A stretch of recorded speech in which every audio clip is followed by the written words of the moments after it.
Here on the Peripeteia Podcast, we talk about life's turning points, the plot twists that change everything.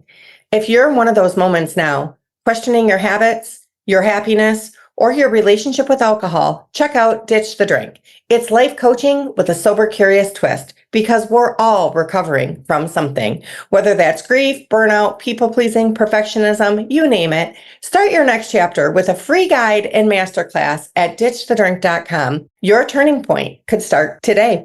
This episode is brought to you by Kajabi, the all-in-one platform that helps creators like you turn your knowledge into income. Whether you're a coach, course creator, or content pro, Kajabi gives you everything you need to build, market, and sell your offers all in one place. No duct taping together websites, email systems, landing pages, or payment processors. Kajabi handles it all, so you can focus on what you do best, teaching, creating, and connecting.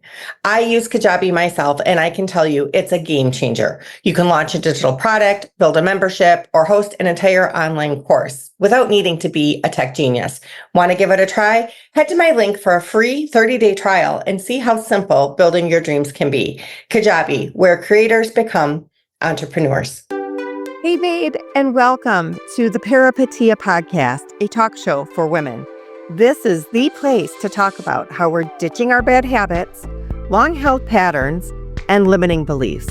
The time is now to stop outsourcing and start insourcing our happiness and bliss. Am I right? I'm Heather Lowe, your empowering life coach, ready to guide you on this incredible journey of self-discovery, empowerment, and freedom. If you're feeling stuck in the cycle and wondering what life could look like if you liberated yourself, well, I've got something just for you. I created a free guide to help you take those first empowering steps towards a healthier and more fulfilling life, the one that you desire. This guide is packed with practical tools, mindset shifts, journal prompts that dig deep, and real-life insights to support you in making changes that truly stick. So if you're ready to explore what's possible, head over to ditchthedrink.com and grab your free guide today. Trust me, you don't want to miss this. And if you want a group of babes to journey with, I've got you there too. We're staying connected through the Ditch the Drink Insider app with private forums, weekly group calls, masterclasses, live workshops, book clubs, in real life events, and more. And the best part is you can join for free with a 7-day trial. I'd love to continue the conversation on the inside. Now, let's dive into today's episode and get inspired to create the life you deserve, like so many other babes are doing right now. Here we go. Hello, Peripeteia Podcast listeners. I'm super stoked to introduce you today. Maybe you already know her, to Laura Danger. What a cool last name. Laura is I'm a fan of hers. She's huge on social media, but she's a writer, an educator, a certified fair play facilitator, and an author of the new No More Mediocre, a book that's available on pre-order now. So Laura's work centers on mental load, domestic equity, and relationship communication, which we all need. Welcome to the Peripeteia Podcast, Laura. Thank you so much for having me. I'm really excited to talk. Let's chat about this. So the other cool thing is I didn't know until we started connecting that you're in the Chicagoland area and so am I. And then I asked specifically and it's like, okay, you're in Chicago and I'm in the suburbs. So you're even more Chicago than me. But still, I love to have somebody like who's local and close. So that's a great connection that we have. Tell me about how you were inspired to start your work about mental load and domestic labor. I mean, I can't imagine you were just born with this. It must have grown on you. No, like so many, I found myself in a partnership where we did not have domestic equity and things were imbalanced. And it was really hard to navigate, especially just with the tools that we've been given and the examples that we've been given. And my background is actually in education. So I've been for most of my career working in some capacity, doing some kind of teaching, for a long time, classroom teaching, which is the way I categorize it in the same realm of it's care work. It's I was going to say, is that women's work to begin with? And was it chosen for summers off in a schedule that it would accommodate children someday? It absolutely was. Yes. Yeah. So that, like, being in that field and working in a female dominated field, a care work field, a field that's very mentally and emotionally heavy, demands a lot of effort there. In the last 6 or so years, as our world it feels like continues to just get tumbled over and over again, all of that it felt like a pressure cooker. And in 2019, I had a second kid. In 2020 and 2021, our worlds totally shut down and changed forever. And it kind of broke me, and it really created a situation in my relationship where it was kind of like, we fix this or we have no other option. The option is to fix this or to get out of the cycle that we have been in. No matter how that looks, we cannot sustain the way we are doing things. And for me, it wasn't just changing communication and division of labor in my household, but also my relationship to care work, my understanding of domestic labor and what goes into our households, our communities. And kind of my worldview shifted, which brought me to talking about these things in my personal life, professional life, and online. Mm-hmm. Yeah, I love it. So I'm somebody who, I think the one way people look at it, like women's work, let's say, is like, for us to be successful women, we have to do a man's job, or we should do a man's job. We should be in finance or leadership or something like that. I have a social work degree, and I am like a girly girl, always have been. And I really value homemaking, and I really value mothering, and I really value caregiving and receiving. That's kind of my personality. It's sort of how I was raised. It's all these things, right? I think women's work, traditional women's work, like nursing or social work or teaching, I don't think we pay it enough. I think it's very valuable work that we're not paying for. Like, to put our children in charge of somebody else's care, I can't think of more important work to do. For somebody to cure our sick and help our elderly and take care of our elders and all that stuff, I can't think of more important work to do. So for me, the typical stereotypical women's side is so highly valued and so underpaid. And there's all kinds of ways to. I mean, you can be successful in a man's field as well. And what there could be is, it's not gender specific, right? All time is equal would be the thing. But yes, typically, and the way we were raised, and our mothers and our grandmothers and all of us, is the women are at home doing unpaid labor, and the men are out hunting, bringing in money, and that is more valuable and more important. Is that sort of the idea of that? Yeah. And then with COVID and having small children, you perhaps teaching other students and then being at home teaching your own students. And what was your husband doing? Is this where it kind of escalated to like this, we can't sustain this anymore? I'm doing everything. What are you doing? Yeah, you talked about something important there. First of all, do you have children? Yeah, I have a 20-year-old and a 17-year-old now. So they're getting well on their way. Okay, but they were home with you through 2020. Yeah.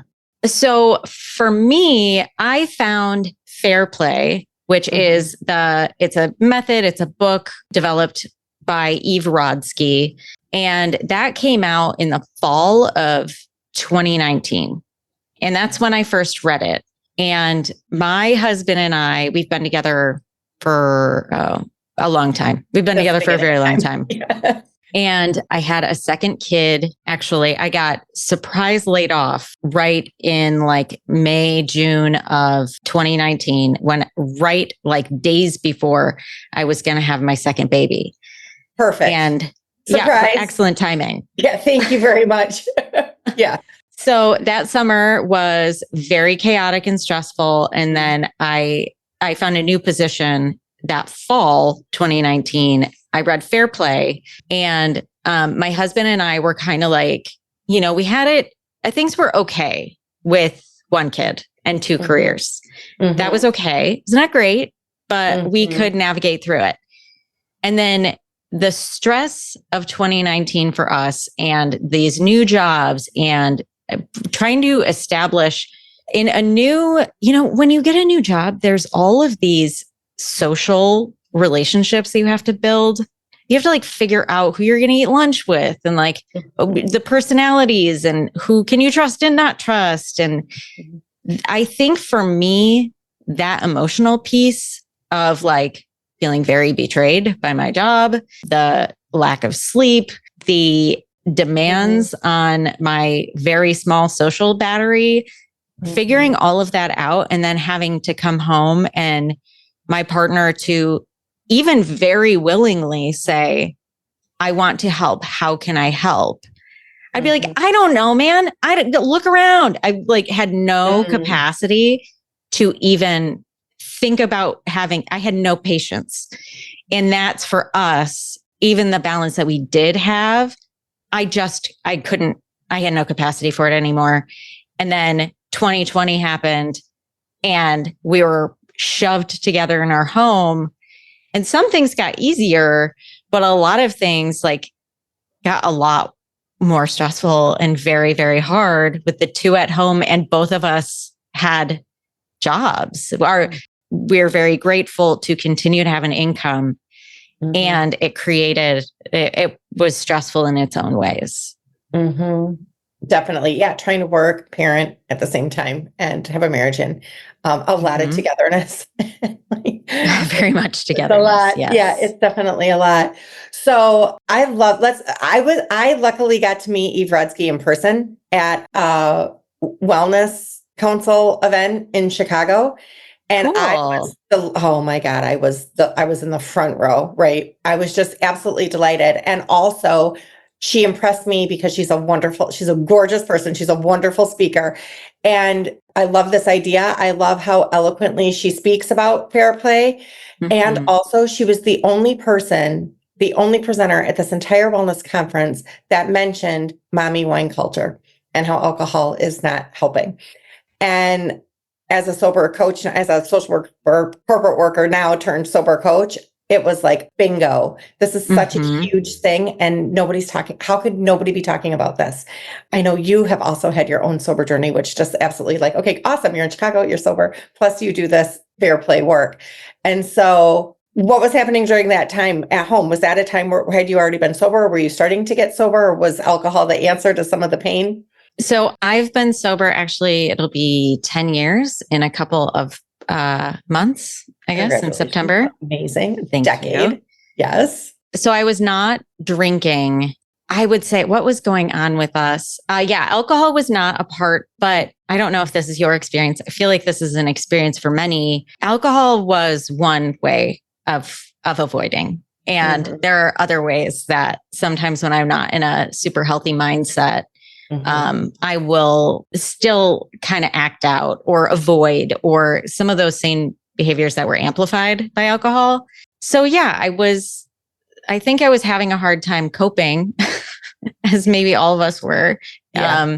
But I don't know. I want to make sure I'm accurately answering your question. So where should I go from here? I want to make sure alcohol wasn't the avoidance technique at that time. Is what it sounds like, but it had been a part of your life previous to that. Definitely. And it negatively impacted my relationship. But yeah, I quit before I became a parent and I am really grateful for that. I'm grateful that I quit before I became a parent because I'm the kind of person, I think if I had a drink, I wouldn't ever stop. And I would not be the kind of parent, even with the issues that I still continue to deal with, I wouldn't be able to be this kind of a parent if I was still drinking. That's awesome that your kids will never know that part of you. I love that. That wasn't my experience. And COVID, I'm so grateful that I quit before COVID, that it wasn't a thing, because I can't imagine how that would go sideways real fast, being stuck at home and having the excuse of all of it. And it was for many people and many clients and many mothers. And often because of this, because it was okay to drink at work and home were the same thing. It became a slippery slope fast. And there's still the lagging indicator now of people trying to recover from that time and what seemed normal and what seemed like short-term survival. and what seemed like a solution has further become a problem. Mhm. But let's talk about your husband, because I'm sure you married a wonderful man who, like you said, he's willing to help. What is the difference between, like, what is this? What do we mean when we say domestic labor and equity? And, like my husband too, like, I'll go to the store, make me a list, right? What a helpful guide. Mhm. Mhm. Talk about that. Talk about the difference and what we don't know, what we don't know. If this is our first conversation about something like this. Yeah, absolutely. And again, I'll shout out Eve Rodsky, and like what Eve talks about, and I think is like really a great framework for thinking about this. She's kind of coined this idea of CPE, which is the conception, the planning, and the execution of a task. And I like that language because basically you have to know a task needs to happen. Like you have to have a concept. It has to become a thing in your brain. There is the planning of a task, figuring out how it's going to be done, and then there's executing on it. And so to your example of grocery shopping, the groceries are not just the groceries. There's planning, there's knowing what your family likes, there's knowing what sales are happening, the family budget. There are all of these pieces. And then there's also fitting that into the puzzle piece of your family's needs. And in order to do the groceries well and do them completely, you have to have a pretty vast understanding of what's going on in your household. So, like, for example, if you're going to be going out of town in 2 weeks, you might be thinking, okay, I can plan for certain kinds of protein that are going to last a certain amount of time in my fridge. Which children are going to be eating with us? Are we going to be having family over? Are we going to be grilling? Do we even have charcoal? Like, there are all of these pieces that go into just thinking about these things. And a lot of times, like, first of all, it's very hard to turn that off. And so it can be an invisible weight, an invisible amount of space that's taken up in your brain. And so there's all of this thinking and all of this planning and all of this mental load or mental labor that goes into a single task, the groceries. It's so easy, neat and tidy, right? When you just say the groceries. So there's all of this mental weight to it, and having to figure out, like I said, like the emotional capacity when you are feeling overwhelmed, when the world has you locked down and you're thinking about, oh, if I go to the grocery store and I get sick and I bring it home and there's no vaccines, or like whatever's on your brain, having to say, dear, will you please do this for me? And then thinking to yourself, this isn't for me. This is for my family. Why do I have to ask? Nobody put me, I didn't accept this job. Why do I know everything? And all of this like resentment and frustration from the way that the world is, all of that on you, having to measure your voice and be considerate of other people's feelings when you are feeling frustrated yourself. That is a ton of emotional labor. And then the other thing is, if you don't get it quite right, or the other person doesn't feel like you got it quite right, it can often create it can create an argument or a series of arguments that is heavier than just doing it yourself or not asking for help. So the whole thing's a minefield. Yeah, I'm exhausted and I'm already building resentment and thinking about this because it's like, and I'm like recovering from like people pleasing and perfectionism, which I think also plays into it. So like if we're going to have dinner and my husband's like, oh, we're out of ketchup and we're grilling, right? Yeah. Yeah. I'm like, I'm sorry I didn't do it all right. Like, forget it. Like, I ruined everything. You know what I mean? I meant to put it on the list. Now, here's the thing. I don't eat ketchup. So I don't even, but I have to remember that we're out of ketchup, or that there's actually a ketchup bottle in the fridge, but there's not enough in it for 4 people, right? And in my case, I hate to throw my family under the bus, but there might be a box of crackers in the pantry, but the bag inside the box is empty, and it's my job. I'm the recycle bin going through everything all the time, right? Everybody else just puts it back. I think that's probably kind of common. So the open, I see it as like the amount of tabs open, right? The Yes. amount of tabs open is a lot. And I'm walking around all day saying, put ketchup on the list, put ketchup on the list, put ketchup on the list. But first I got to pick this up. But first I got to get this in the mail. But first I got to do that. Oh, I'm interrupted. Got to attend to this. Oh, I have a work call. Put ketchup on the list. That simple half a second task has now taken a headspace for hours and hours and hours. And then when we don't have ketchup, the way I treat myself over that with my own like guilt, shame, you name it, or resentment back at somebody else. Why is it my job? Like you said, it's a lot. It's definitely a lot. But we were raised that women, I mean, I was raised by a single mom. So I had, my mom had no choice but to do everything, be mom, dad, everyone, everything. But I think typically the women's work is in the home. That's your work, right? That's your job. So that falls within your responsibilities. Why is that not the case? Or how do we grow out of that? What is a healthier way to be at this day and age? Yeah, it's so interesting that messaging about who that work belongs to. It's interesting that continues to linger despite, the majority of households are not the nuclear family.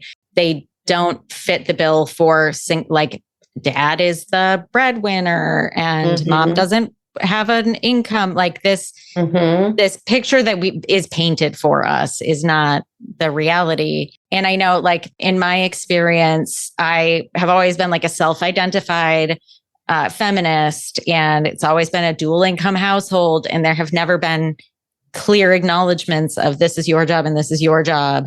Like we never would have said out loud to each other, you're going to take charge of this and you will get the list. That was never a thing. Yeah. But I think there are little things that happen. Like, I remember being like 23 and we had a big group of friends who we would meet on Sundays and we would watch movies together and things like that. It was like a potluck. And there was all of the women would text each other and be like, oh, I got this new recipe. Do you want to, let's all meet ahead of time and make it? Or we would be the ones to throw the birthday parties, or we would do this care work, this kin keeping is another way of describing it. We would be doing this work and started to develop these skills that we've been developing probably disproportionately. Data shows disproportionately, even teenagers. Girls are doing more of this care and domestic labor than boys. It snowballed. And it became this thing where it was like, oh, well, you have a stronger opinion on this, or where it is. So, or you're going to the grocery store. So, and it's always these like tiny little skill deficits exist, or these tiny little beliefs happen where you have a stronger opinion when it might actually just be that one person is expected to pay attention to it or faces shame or guilt if they don't do a good job, or they're excluded from their friend group if they don't participate, or, women are sitting around and talking about their relationships and developing this empathy and communication skills that the men are sitting around doing something else. They're watching the movie. Yes. And it snowballs. Yeah, I definitely see that. That makes so much sense. And I put it on myself. I think I want to. And also like the Pinterest mom. And some of it I enjoy, right? I want a cute tablescape and I want the best Halloween costume. So I put it on myself, and then probably, up and up with my lady friends also. I'm perpetuating that. But I think the other thing is like our partners are capable. My partner is perfectly capable if I allow him to be. And we both fall into stereotypes if we don't challenge them. Yeah, I feel like I do a lot of thinking about like, how can we do better? How can we do better for ourselves? And it is, I think what makes, I use the term the nag paradox, this situation you get stuck in where it's just give me a list. And then it's like, just tell me what to do. Don't tell me what to do. It's this frustration and resentment, this feeling of feeling criticized, this feeling of feeling defensive that happens when one person is managing more of the delegating and the mental load, and the other person is taking direction. Yeah. And giving each other room to do things like, hey, you know what? I absolutely love doing the Halloween stuff. So I'm going to do that. Do you want to do it with me? Like an invitation in to participate can be a part of it, and giving some grace and you being a little bit looser as someone who sometimes just needs something to control. And when the world feels out of control, like that, doing something collaborative instead of going solo on my own can be one thing. You guys, I'm so excited. My favorite makeup brand asked me to be an ambassador for them. Jones Road Beauty. You guys, if you feel like a clown in makeup, like I do, this is the makeup for you. It feels so moisturizing and hydrating that when I went to the store, they actually told me I was using so much. I want to take a bath in this, okay? Jones Road Beauty is the clean, high-performance makeup line from Bobbi Brown, made to enhance your natural beauty, not hide it. From Miracle Balm to their viral foundation, every product is multi-purpose and effortless. It takes me about 5 minutes in the morning, and I feel good all day. And right now, if you use my link, when you spend $85, you're going to get a free mascara. Head to the link below. Start fresh, feel good, glow differently. Thanks, Jones Road Beauty. You know I love magazines. From my vision board to my junk journaling, getting that glossy happy mail in the mailbox makes me so happy, you guys. What happens after the moment? That changes everything. The grief, the healing, the reinvention. After magazine is where those next chapters unfold. It delivers soulful essays, powerful interviews, and vibrant visuals that explore life after the transformational moments and after alcohol. And now, we've introduced an Ask a Coach column with real questions and grounding guidance from an expert coach, me, Heather Lowe of Ditch the Drink, because sometimes the best next step is simply knowing what to ask. For honest answers, thoughtful advice, and a path forward, explore After at aftermagazine.com with my link below. Subscribe for Digitalese to get the stunning quarterly print issue, because life doesn't end with the turning point. It evolves, and After helps you live what comes next. But also, the way that the nag paradox becomes really toxic is when one party, like you said, like people pleasing, when one party is overcompensating for communication and emotional management. Yeah. When the other person can do their own communication. And if you were to be like, what about, like, who made me in charge of the ketchup? If at that moment your partner can say, whoa, you know what? I didn't realize that was where you were at. You know what? If I was feeling that overwhelmed, I can understand. I would probably be feeling the same. And I feel really attacked when you talk to me that way. Like if they can take charge of naming how they're feeling, if they can empathize and reflect back what you're saying and where you are at. But a lot of times what happens is it spirals. It just goes totally downhill. There's blowing up, there's big fight. However you guys cope, that's where you fall to, especially if you've been together for a long time. But I think that emotional piece is where, like, breaking out of that loop of resentment needs to happen. Each party needs to try to take responsibility only of their part. Totally. And I married an avoidant, of course.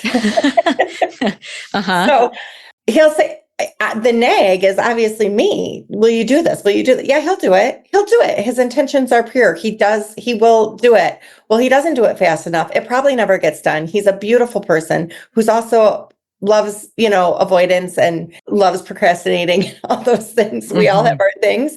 So when I hand him something, I can't always close that tab in my mind. Right. And that's the thing. I have to tell him, like, my tab is still open. I'm still checking on you. I don't want to have to supervise this task anymore. When I hand it off, I want to close that tab and use that space. And I don't trust that you're going to do it because you don't. So I have to tell you again and again and again. So I'm still holding the responsibility of this, right? And so that is sometimes where the challenge lies. And also my expectations, he's like, oh, I didn't realize you wanted me to do that. No, I'm like, if I'm ever asking you, I wanted it done yesterday. Like, you're already late. If I'm having to say it out loud, like, you are already late, I would jump if I were you. And that's one of those, like, I'm sure you have seen, or whoever's listening has seen these jokes, or like, it's like the common couples comedy thing where it's like wife will ask husband to take the trash out. And then 5 seconds later, you hear her in the kitchen snapping the bag, being like, oh, it's like you said, it's already too late. I need you to do it now. Yeah. And that's really, really a tricky place to be in because, right, the solution would be to communicate and have clear expectations or like, hey, we need the trash taken out after every meal. I don't, if we have salmon, it needs to go out that night. Definitely. Yeah. Like whatever your guidelines are, and it needs to go directly out to the alley. Otherwise the squirrels will get it. Right. Like those particulars, ideally you would work those out. And sitting down and going through your household slowly, like you sit down once a week and you start working through, there are lists online. I have a list on Substack, the Time to Lean pod Substack that you can download actually. And you can work through like, here are all the tasks in our house and here's how we want them done.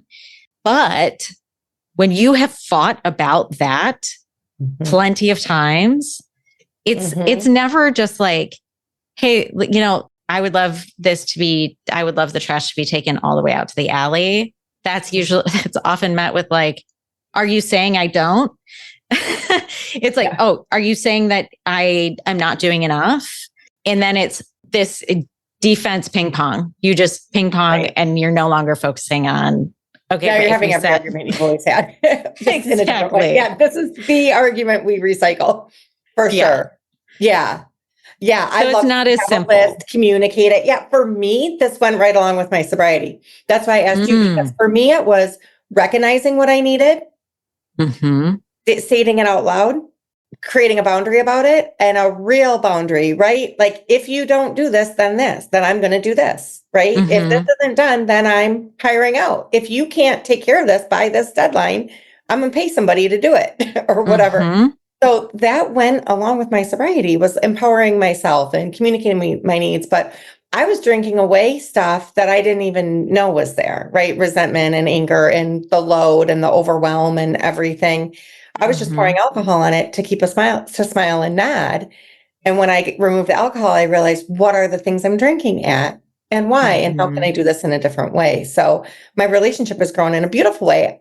My family had to renegotiate new rules and they had to change their behavior when I changed mine. And it was a little clumsy at first for everybody, but it was really beautiful. We were able to grow together and heal. And it's mostly wedded bliss now with our whole family. But yeah, it's recognizing those things. And I think communicating about those things. The funny thing is, I bought Fair Play. I watched the documentary and read the book and, met Eve. And then I bought the game. And then I played it with my husband, and it was on a week that I was traveling for work. And I had the opposite effect that you would imagine. I am a martyr who just marches around and thinks I do everything, thinks I just keep this ship running, right? Well, my husband, like that week, he had done everything from the health insurance to fixing the wiper blades to doing the carpool and the meals and the whatever, because I was gone. And I was also like, I wasn't giving him credit for all the tabs that he holds, right? Like changing the air filter and adding salt to the whatever and getting the oil changed. And I wasn't valuing those things because those aren't the things that I see. He was doing a lot of invisible labor that I wasn't noticing. And I'm really lucky in my family. I guess I shouldn't even say lucky. I would say it's unique. I think that when we have a family gathering, it is typically my father-in-law and my brother-in-law and my husband that are in the kitchen, and us ladies are sitting on the couch. So when I see that scene, it makes me really happy. Yeah. I think that one of the biggest benefits of there's the fair play method, and essentially the foundation of it is, let's make the invisible labor visible and let's get clear. And when something is not going well, let's be curious about what is going on and taking responsibility for our own stuff, problem solving. It's all these things that we know we should be doing. But when everyone does that, instead of just like clicking into space, into the places where we have been taught, or maybe where we like may have initially developed a rut or skills, if we are just more intentional about it, like you said, like I am actually not super great at multitasking when there is a social event happening. So I have a harder time keeping close eye on the kids. Whereas my husband is more drawn to like step back and kind of gets overwhelmed with like close conversations and loud, with the adults, and would actually maybe prefer to be engaged with the kids. So in a lot of the family gatherings we're at, we see a lot of the men are taking the lead with the kids or facilitating games or, taking a kid to go put them down for a nap because it's really loud in the other room. My husband is really good at packing the bags. Like there's always enough stuff. There's the snacks and the water, and he's thought about where we're going to park, things like that, where, sometimes those things are happening and no one has acknowledged them. And they are intentionally split and intentionally balanced. And if we could just take that approach overall, it would be great.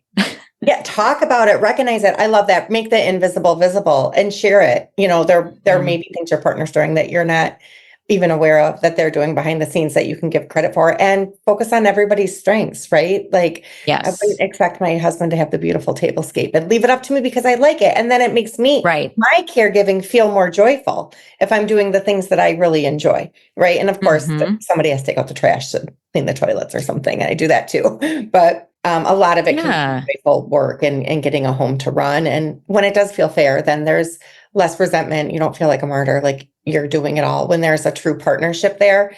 And I think and hope as the generations go, there isn't like male and female labor. There isn't boy task and girl task, or men task and female tasks. And my in-laws are great at this. Like she mows the lawn and he takes the kids to a play, and she makes maybe more money, and he does more of the cooking. And it's beautiful when that works, when you have a true partnership. And I love to see it. And it's not divided by gender. It can be divided by people's strengths and what they're good at, what they enjoy. Absolutely. Yeah. We're all happier and better off for it when we do that. So tell us about No More Mediocre, your new book. First, congratulations. What an accomplishment.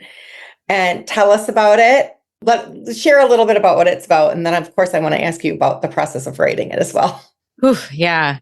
Well, thank you. It has been an adventure. So No More Mediocre does go into some of the things we've already talked about. It starts out talking about the history of care work and how it's been devalued, the amount of value it really does bring to our lives in a variety of ways. And so it starts there. It explores a little bit the ways that, some of those, like the couples comedy where it's like, oh, this is a really relatable thing, and how that couples comedy can sometimes create relief, but also can reinforce what we see as normal or what we see as inevitable. And it moves through a lot of the ways that we can change. Each chapter has at least 5 things that we can do right now, today, to have better for ourselves, and including treating care as something that everybody is responsible for.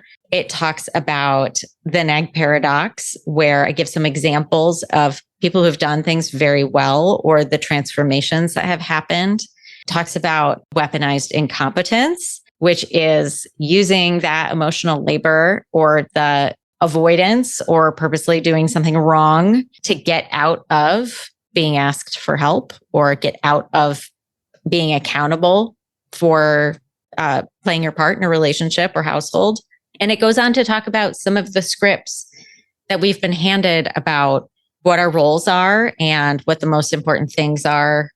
Maybe one of those things would be, should we be married no matter what? in a certain specific way? Or can we be more creative and have a variety of relationships? And how do we want our lives to look for real? Like intentionally, what do we want our relationships to feel and look like? So it's a more holistic approach to wanting quality of life and quality connections and communication and that clarity and curiosity and relationships in our households, but also a little bit bigger beyond that in our families, how we choose our families, in our neighborhoods, in our cities, and just overwhelmingly how we can show up for ourselves and each other in a more caring way. It's kind of big. There's so much there. Yeah, I love it. First of all, I love the NAG paradox. I love that. And weaponized incompetence. Like, I love that you're putting words and language to some of this that I don't think we've always had to begin with. So it's hard to talk about it when we don't even have a language and you're putting some words to it. Plus, it sounds like there's specific takeaways, tangible action items that we can implement right away, which makes it so valuable. But the bigger conversation, even about relationships, and I talk about this sometimes too in a marriage, many cultures, some places we marry for all sorts of different reasons, right? And some is for husbands to do the husband's job and for wives to do the wife's job, that we can't live this life, this family life, without both parties. So we marry for people to take on specific roles. And you talk about relationships and marriages, and some people want romantic love. Some people, it makes perfect sense. Some people want health insurance, right? So there's all kinds of ways to get married, reasons to get married, and how to make that work. And your book, No More Mediocre, goes into some of those things. It does. Yeah. I, like you said, there are plenty of reasons to have the relationships we have. And with a more intentional lens, all of us could have more of our needs met. I think that there are books, there are creators online, there are theorists who try to sell an answer. Like this is what you need to do. Everyone needs to get divorced. Or this is what you need to do. You need to make it work no matter what. And I'm not making that claim in this book. I don't claim to have the answer for you. However, not domestically studies or 10 steps to equaling the mental load. Right. And it's like, I don't know what your relationships are structured like, but for me, my relationship with my husband, we really like each other and we really like spending time together. And also we have some holes. Like there are some holes, and he's never going to want to go see a horror movie with me ever. Like that's just not his thing. He will. If I really want him to, he will. And what I'm looking for when I go see a horror movie is to see it with someone who wants to see it. 100%. Yeah, I won't allow my family to go to shows with me anymore, because if they don't enjoy it as much as me, it's not as fun as me. It's not fun for me, right? I'm like, if you don't love this as much as I do, get out of here. So you have to find someone. Yeah, exactly. Exactly. So that's, you find a variety. The nuclear family unit it's not realistic or natural or real. It's not sustainable to expect every need to be met by one person. That's really unfair for you and for them. Yeah. So what I propose is more intentionality, a more expansive look at how can we have our needs met in a variety of relationships that look a variety of different ways. Yeah, 100%. I'm definitely on board. One person's never going to meet all your needs. Even as a coach, I say that, like, even as a sober coach, I'm not your only sober resource. You can have plenty and many, and I can be a main guide and I have a lot of things to offer. I'm not your only thing, right? There's definitely can be other groups, other people, other authors, speakers, podcasters. Add it all to your toolbox. And same with relationships. It wouldn't be fair to expect one person to meet all your needs. That's not even realistic. Let's talk about the broader social context for a minute. How does this unequal division of labor reflect on the broader societal issues? And why should every listener care about this? Yeah. Well, think about it with your family, where you've got some people cooking and some people sitting. We all deserve to have a variety of experiences. And we all deserve to show up as ourselves. And sometimes that means expressing yourself through cooking or building a relationship with other people in the kitchen, which is really fun. Might feel very rewarding to watch other people eat your food. Now, for me, I'm the person cleaning up afterward.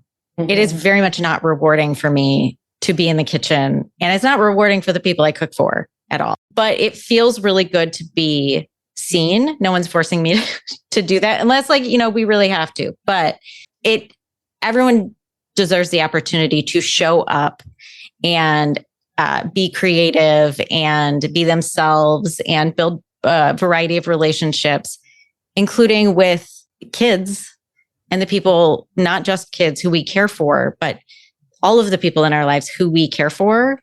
It's a really special kind of way of building intimacy by letting yourself be cared for and by caring for someone else. You have to pay attention to someone by listening or observing or getting to know them when you care for them. And that's just such a human experience and really meets a need of connection that we all have. And when you are boiled down, I'm saying culturally, we are often boiled down to our productivity, or if we can maintain a certain facade, or if we can just show up endlessly for others, whether it's as a paycheck or as a martyr mother, allowing other people to be a little bit vulnerable and express themselves creates this environment where everyone in your sphere can do that. And that's human. That's very fulfilling, very intimate, that's love. And for sure. I mean, isn't that what life's about? Yeah. I am learning to receive. It is hard for me to not be productive and to think I'm worthy and worth it, even if I'm not hustling or, the standard of productivity. But I look at my dog and I'm like, learn to receive. You want to scratch his ear, he will roll on his back and fully, take pleasure in that. I can sit on the couch and enjoy somebody who's making dinner and cleaning it up for me. I often do also love the cleanup process, but I'm learning to receive, and that is love. That is a huge part of love. It's not only the giving part, it's receiving, and that is intimacy. And also I think about the art of gathering. People want to contribute, then they can take ownership in the beautiful gathering that you have and the beautiful time that you have because they're playing a part. And I think about my little niece and nephew. They are the first ones to ask if they can put aprons on. They want to help with the dishes, right? They want to be part of it. And then we have a way to interact together. Again, we're speaking the same language in the kitchen when we're doing dishes together. And the little ones are helping and contributing, and they're very proud. They want to fill the water glasses. They want to be part of that gathering, and they get to be part when they have a job or a role. So it is important. I can see that. And I can see that in the bigger realm too of the world, that there's times for giving and receiving, and we all contribute, we all play a part. Nobody's passive there. We're all active, engaged participants in creating our environment and our landscape. I imagine though, you have an idea about any policy or cultural shifts that would help support more equitable relationships. I do. It's a tough moment. It's a tough moment in the world to be thinking about how we as a society invest in care and care infrastructure. So one thing, I was just reading something pretty interesting recently about a housing crisis in the 70s in New York. Follow me for a moment. And you think about the people who are most impacted when there's a housing crisis, and there's not enough safe housing, not enough affordable housing, when the housing that is available is falling apart. And in the 70s, there was this switch happening where some of the buildings were falling apart because of neglect, because if they fell apart, then the person who owned them could build a new building and they didn't have to be beholden to the locked in rental prices. So they could skirt the cap of the rental prices. Weaponizing competence in a really big way. Yes, huge. Yeah. And so you think about the people who are most marginalized, who are trying to access that, who are probably a lot of times as single mothers, single Black mothers, who are working multiple jobs or are working the jobs in other people's homes, who are doing the domestic work in other people's homes, really, really struggling to show up in caring ways sufficiently against all odds in their own homes for their kids. Now, mind you, New York was not, the public parks and public spaces were not very well kept. So you can't just kick your kid out the door and send them to the park. You have to have them at home. And your home is being neglected by your landlord. So a lot of times, these women, most of the time, were maintaining their spaces, fighting off the peeling paint, overcompensating for the lack of care from their landlords. And they were doing that work because they had to. Because if they didn't do it, their kids wouldn't be safe. And the fathers are nowhere to be found for whatever reason. Yes, right. They never were. They didn't want it. They were abusive. The woman fled. Whatever reason, the man is not there at all. Right. So it's all of these issues stacked up against. And all that time, that domestic and care work has to happen. If you don't do it, you're not safe. If you don't do it, bellies are not full. You have no other option but to do it.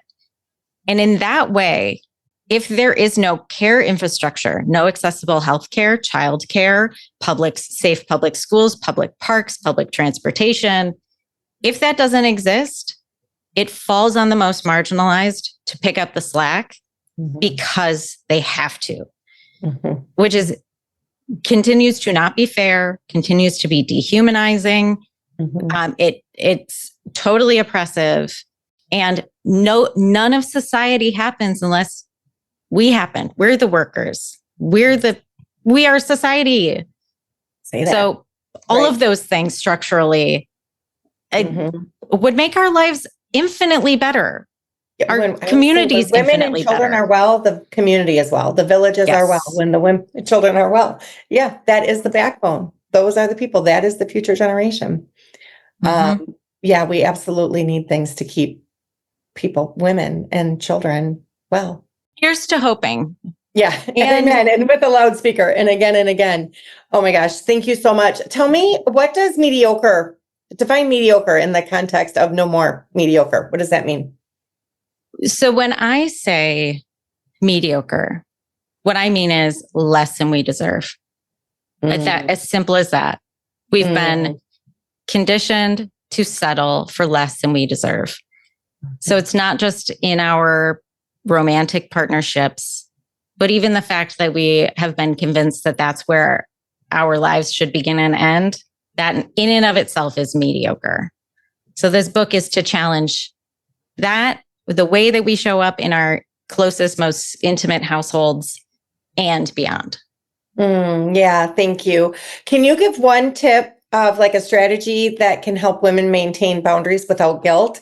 Because I think we do it. Well, I know me and my clients do it. We set a boundary and then we feel terribly guilty afterwards. I want to hear one from you too, because it sounds like this is fresh in your mind. But I would say my favorite thing is simply having people in my sphere who are doing the same work. Just having backup, having a cheerleader friend, or, if you go to meetings or whatever it is that supports you, even if it's your garden club, having people who are going to show up and hold you accountable for showing up. I think that that's helpful. Yeah, I love that. I've got a community with my group and it's just that women with other women that get it, right? That can support and cheerlead and hold each other accountable. But I was raised to be very codependent. So you are not responsible for somebody else's feelings always. You are not responsible for whatever, you're responsible for yourself. And we are not taught this. And I try to teach everybody this. Your main job is to take care of yourself. That is your most important job in this entire world. Your job is to take care of yourself, because as we just talked about, if you are not well, you cannot take care of others, right? When you know you can't take care of others without knowing how to take care of yourself, own oxygen mask first, right? Like if you're drowning in alcohol, you're not saving anybody else in that stream. You can't even keep yourself afloat. So your main job is to take care of yourself, but we're not taught that. We were raised to think our main job is to take care of others. And so I know when I am well, it's better for me. It's better for my loved ones. It's better for the world. And I do have more to give. And there is a bucket to pour from and all that good stuff. But it's a different reframe than what I was taught. And it doesn't matter if somebody likes it or not. It matters if I like it or not. Right. Right. And yeah. I love remembering that boundaries will be tested. They will. They for sure will be pushed up against and tested. And knowing that can be really helpful. That like, okay, that's part of the process. Your boundary wasn't wrong. It was okay. And it's going to be pushed up against. Yeah. And the expectation of not everyone's going to like it. I wouldn't expect that everyone's going to love this, right? I won't make everybody happy with this. People will be disappointed in me. People won't like me. People won't like that. And that's got to be okay with me. I'm going to like me, you know? So, and that's not in a selfish way. That's truly, I mean, to even have to say that, but that's where we do our best work is when we are well, when we are taking care of ourselves. So we do need a little more focus on us as women, especially as caregivers, the ones who are doing the care work, as you say. So, no more mediocre for sure. Thank you for your conversation, Laura. Thank you for your wisdom. Thank you for your knowledge and experience. Where can everybody follow you, find you, support you if they already don't? I know you've already got a huge following, but would love to promote everything you're doing. I think this is a message that the whole world needs to hear. Well, thank you so much. I try to keep my information updated on lauradanger.com. And there I have links. You can pre-order a signed copy from Women and Children First, Chicago. Yes, please. And if you pre-order, you can redeem. I have it's like an exclusive bonus workbook resource that you can get. Again, the links they all live on my website so you can get that. And on Instagram is where I am most active on the daily or weekly. And that is, my handle is that darn chat.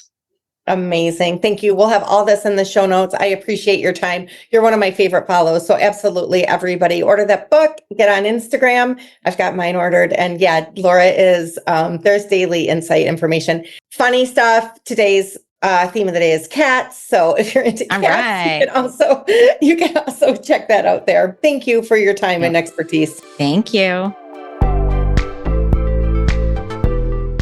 And that's a wrap for today's episode of the Peripeteia Podcast, a talk show for women. Don't forget to download my free ebook, The 12 Truths to Change Your Life. Do it for the plot. We'll see you in the next episode. Lots of love.